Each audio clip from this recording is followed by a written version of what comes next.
Hi friends, फिर से आप लोग के लिए एक नया सेशन लेके आए हैं जो मैथ का वीवीआई मोस्ट वीवीआई ऑब्जेक्टिव है। जो 50 क्वेश्चन आप लोग को आज बताएंगे। जो जो विद्यार्थी 10th क्लास में आए और वह इस साल एग्जाम देने वाले हैं, वह विद्यार्थी जरूर आप लोग देख लीजिएगा। इसमें से आने का बहुत ज़्यादा चांस है, ठीक है ना। तो देखिए दोस्तों, बिना समय बिताते हुए क्वेश्चन को चालू करते हैं। तो क्वेश्चन नंबर 1 देखिए। क्वेश्चन नंबर 1 है, कुछ अन्य विधियों क्या है जो एक चर वाले इपत समीकरण के हल में सहायक हैं। यानी एक चर पूछ रहा है। तो देखिए, ऑप्शन ए में है तुलनात्मक विधि, बी में है अनुपात निर्णय विधि, और सी में है ए और बी दोनों, और डी में इनमें से कोई नहीं। तो देखिए दोस्तों, जो एक चर पूछा है तो यह ए और बी दोनों होगा, यानी ऑप्शन इसमें आपका करेक्ट सी होगा, ठीक है ना। चलिए दूसरा नंबर क्वेश्चन देखिए।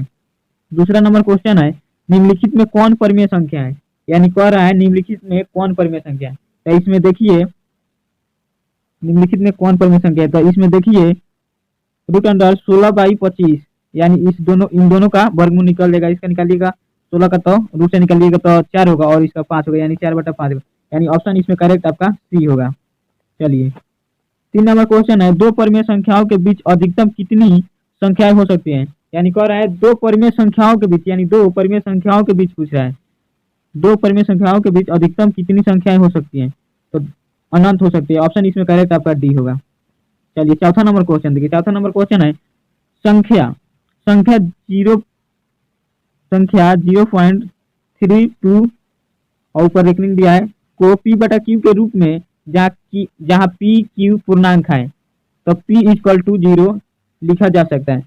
यानी यह पूछ रहा है कि इसके p/q के रूप में लिखा जा सकता है कि नहीं।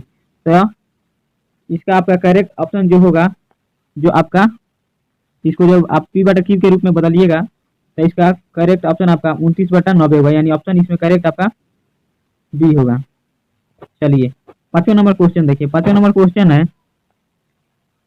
क्वेश्चन में 3q गुना 2 गुना 5, और फिर क्वेश्चन बन है उसके बाद फिर 3 गुना 2 गुना 5 का मौसक क्या होगा। यानी मौसक इसमें पूछ रहा है ना, इसमें मौसक। तो इसको आप सॉल्व कीजिएगा, तो इसका मौसक आपका 90 आएगा। यानी ऑप्शन आपका करेक्ट ए होगा। चलिए 6वां नंबर क्वेश्चन देखिए। 22/7 एक डॉट डॉट संख्या है।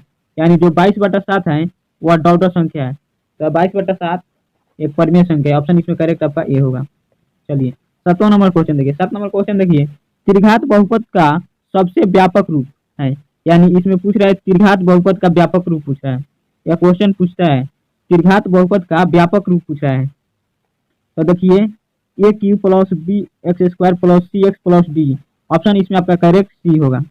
चलिए 8 नंबर क्वेश्चन देखिए। 8 नंबर क्वेश्चन है, 2 × x = x² + 3x + 2 में बहुपद के घात है। यानी इसमें पूछ रहा है बहुपद के घात है, यानी बहुपद के घात पूछ रहा है, तो इसमें द्विघात है, ठीक है ना, द्विघात है। यानी ऑप्शन आपका करेक्ट ए होगा। चलिए 9 नंबर क्वेश्चन देखिए। 9 नंबर क्वेश्चन है, द्विघात बहुपद x² + 3x + 2 का शून्यक होगा। यानी द्विघात बहुपद का शून्यक पूछ रहा है, तो इसमें आपका शून्यक निकालिएगा तो -1 -2 होगा। यानी ऑप्शन आपका इसमें करेक्ट डी होगा 9 नंबर का। चलिए 10 नंबर क्वेश्चन देखिए। 10 नंबर क्वेश्चन है, यदि द्विघात बहुपद q × x = x² - x + 4 के शून्यक अल्फा बीटा हो, तब अल्फा प्लस बीटा का मान होगा। यानी अल्फा प्लस बीटा का मान होगा। तो इसमें जब अल्फा और बीटा का मान निकालिएगा तो 1 आएगा, ठीक है ना। ऑप्शन इसमें करेक्ट आपका सी होगा। चलिए 11 नंबर क्वेश्चन देखिए। 11 नंबर क्वेश्चन है, यदि द्विघात बहुपद p(x² + 3x + p का एक शून्य -2 है तो p का मान होगा। यानी p का मान है, ठीक है ना। यानी p का मान एक शून्य -2 है, तो p का मान पूछ रहे हैं।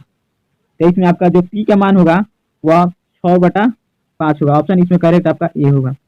चलिए 12 नंबर क्वेश्चन है, किसी द्विघात बहुपद ax² + bx + c में अल्फा और बीटा दो शून्यक हो तो अल्फा प्लस बीटा का मान होगा। यानी अल्फा प्लस बीटा का मान होगा, तो अल्फा प्लस बीटा का मान होगा इसमें -b/a। ऑप्शन करेक्ट आपका सी होगा।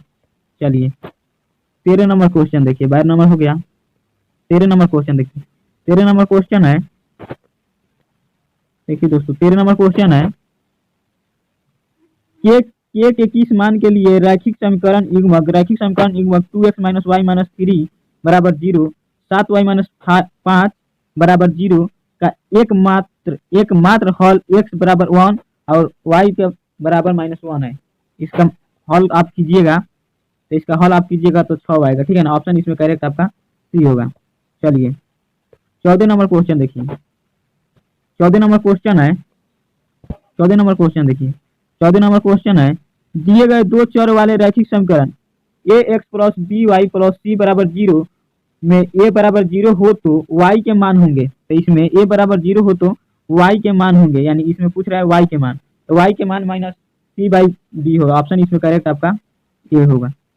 चलिए 15 नंबर क्वेश्चन देखिए। 15 नंबर क्वेश्चन है, के किस मान के लिए रैखिक समीकरण युग्मक 2x माइनस वाई माइनस 3 बराबर 0, उसके बाद देखिए 2k x plus 3y minus 5 बराबर 0 का एकमात्र हल x बराबर 1 और y बराबर -1 है, यानी के किस मान के लिए पूछ रहा है। तो ऑप्शन इसमें आपका जो आप इसको हल कीजिएगा तो आपका 6 आएगा। ऑप्शन इसमें करेक्ट आपका सी होगा। चलिए 16 नंबर क्वेश्चन देखिए। युग्मक समीकरणों 2x प्लस वाई बराबर 6 और 4x माइनस 2y बराबर 4 का तो ऑप्शन देखिए। ऑप्शन ए में है कोई हल नहीं है, बी में है 2 हल है, सी में देखिए अद्वितीय हल है और डी में देखिए अनगिनत हल है। तो जो आपका इसमें होगा कोई हल नहीं होगा, इसका निकालिएगा तो इसमें कोई हल नहीं होगा। ऑप्शन इसमें करेक्ट ये होगा।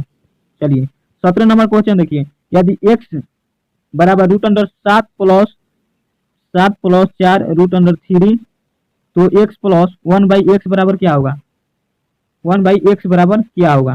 तो इसको आप हल कीजिएगा तब इसका आंसर क्या रहेगा, यानी ऑप्शन ए सही होगा, ठीक है ना। चलिए 18 नंबर क्वेश्चन देखिए। 18 नंबर क्वेश्चन है, यदि 1 plus 2 plus 3 plus plus n बराबर 55 तब n का मान निकालिए। तो n का मान कितना होगा, तो जब n का मान आप निकालिएगा तो 10 आएगा, यानी 10वां होगा, 10वां पद। ऑप्शन आपका करेक्ट बी होगा। चलिए 19 नंबर क्वेश्चन देखिए। 19 नंबर क्वेश्चन है, निम्नलिखित में कौन द्विघात समीकरण है, यानी कह रहा है निम्नलिखित में कौन द्विघात समीकरण है। तो इसमें देखिए जो इसमें आपका करेक्ट ऑप्शन होगा जो फर्स्ट में x प्लस 1 के होल स्क्वायर बराबर 4, यानी ऑप्शन आपका करेक्ट डी होगा। चलिए 20 नंबर क्वेश्चन देखिए।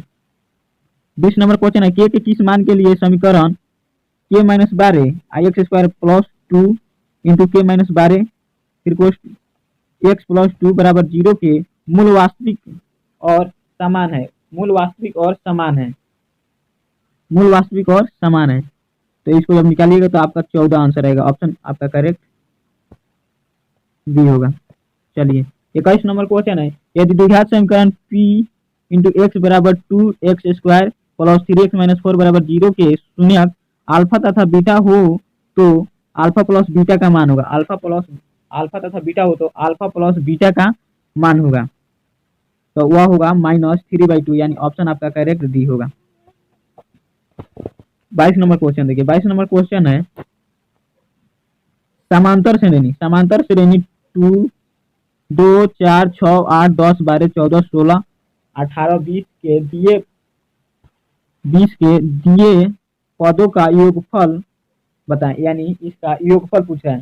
तो इसका योगफल जब आप निकालिएगा तो 110 होगा, यानी ऑप्शन इसको करेक्ट आपका बी होगा।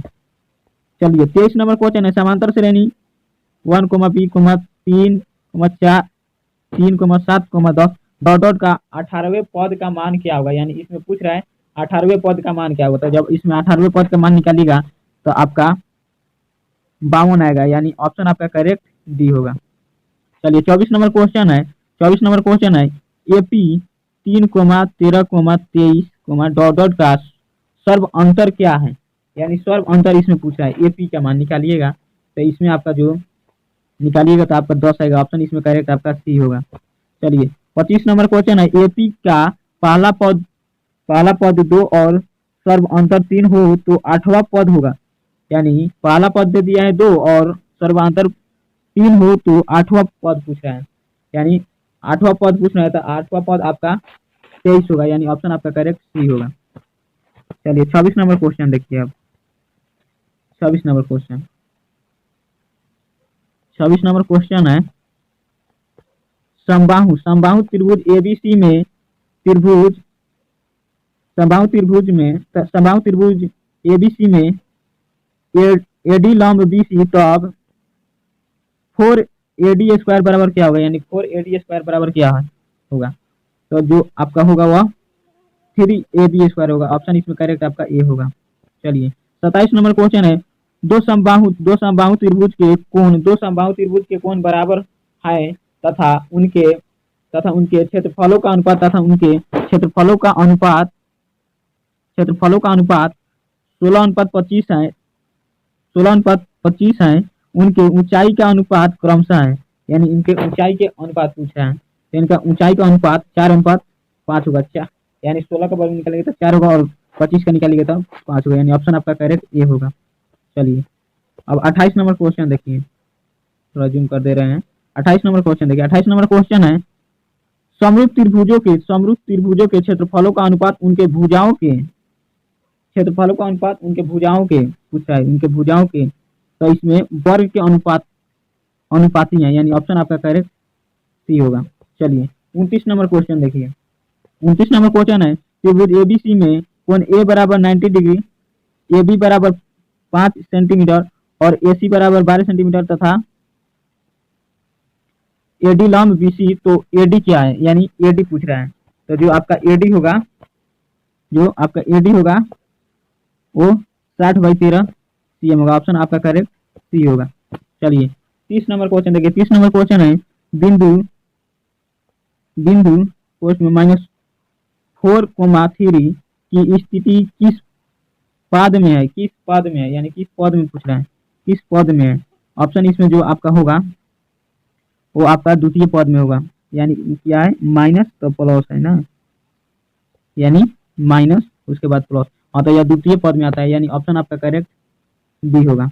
चलिए 31 नंबर क्वेश्चन देखिए। 31 नंबर क्वेश्चन है, एक्स अक्ष के मूल बिंदु से P इंटू -3,6 की दूरी है, यानी दूरी इसमें पूछ रहा है, दूरी है, तो आपका जो करेक्ट ऑप्शन होगा वह 3/√5 होगा, यानी ऑप्शन आपका करेक्ट डी होगा। चलिए 32 नंबर क्वेश्चन देखिए। 32 नंबर क्वेश्चन है, 32 नंबर क्वेश्चन देखिए। 32 नंबर क्वेश्चन है, बिंदुओं 2,3 और 4,1 के बीच की दूरी है, यानी इसके बीच की दूरी कह रहा है, तो यह आपका बीच की दूरी आप निकालिएगा तो √2 होगा, यानी ऑप्शन आपका सी करेक्ट होगा। 33 नंबर क्वेश्चन देखिए। 33 नंबर क्वेश्चन है, बिंदु K, -4 से गुजरने वाली कोई रेखा x अक्ष तथा y अक्ष को क्रमशः 1,0 और 0,2 पर काटे तो K का मान क्या होगा, यानी इसमें काटे तो K का मान पूछ रहा है, तो K का मान आपका 3 होगा, यानी ऑप्शन आपका करेक्ट बी होगा। चलिए 34 नंबर क्वेश्चन है, cos 1 degree into cos 2 degree cos 3 degree cos 90 degree cos 91 degree cos 180 degree, यानी 180 डिग्री बराबर क्या होगा, यानी बराबर क्या होगा, तो जो इसका ऑप्शन होगा आपका करेक्ट ऑप्शन वह, जब इसको सॉल्व कीजिएगा तो 0 आएगा, ऑप्शन इसमें करेक्ट आपका बी होगा। चलिए 35 नंबर क्वेश्चन है, 1 + cot स्क्वायर थीटा का मान क्या होगा, यानी पूछ रहा है 1 + cot थीटा का मान क्या होगा, 1 + cot थीटा का मान, तो आप लोग का यह पता होगा कि cosec स्क्वायर थीटा होगा, यानी ऑप्शन आपका करेक्ट बी होगा। चलिए 36 नंबर क्वेश्चन देखिए।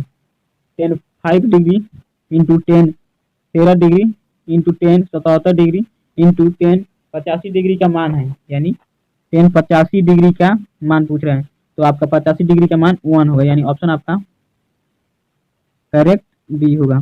चलिए 37 नंबर क्वेश्चन है, 10 45 डिग्री का मान निम्नलिखित में से कौन है, यानी 10 45 का मान पूछ रहे हैं, तो जो आपका 10 45 का मान होता है वह 1 होता है, यानी ऑप्शन आपका करेक्ट इसमें सी होगा, 10 45 का मान 1। चलिए 38 नंबर क्वेश्चन है, sec square A by 1 plus cot square A बराबर होता है, यानी सेक स्क्वायर ए और प्लस कॉट स्क्वायर ए, इसका मान इसका बराबर होता है, यानी इसका मान पूछता है। तो इसका मान आपका टेन स्क्वायर ए होता है, यानी ऑप्शन आपका करेक्ट डी होगा। चलिए 39 नंबर क्वेश्चन देखिए। 39 नंबर क्वेश्चन है कॉस थीटा बराबर एक्स तथा टेन थीटा बराबर क्या है, यानी कॉस थीटा बराबर एक्स तो टेन थीटा बराबर क्या होगा। तो टेन थीटा बराबर आपका जो होगा वह root under 1 minus X square by X, यानी ऑप्शन इसमें करेक्ट आपका बी होगा। चलिए 40 नंबर क्वेश्चन देखिए। 40 नंबर क्वेश्चन, ये 40 नंबर क्वेश्चन देखिए। 1 minus cot square 45 degree by 1 plus cot square 45 degree बराबर क्या होता है, यानी 1 minus cot square 45 degree by 1 plus cot square 45 degree, इसका मान पूछता है तो इसका मान 0 होता है, यानी ऑप्शन आपका करेक्ट बी होगा। चलिए अगला क्वेश्चन देखिए 41 नंबर।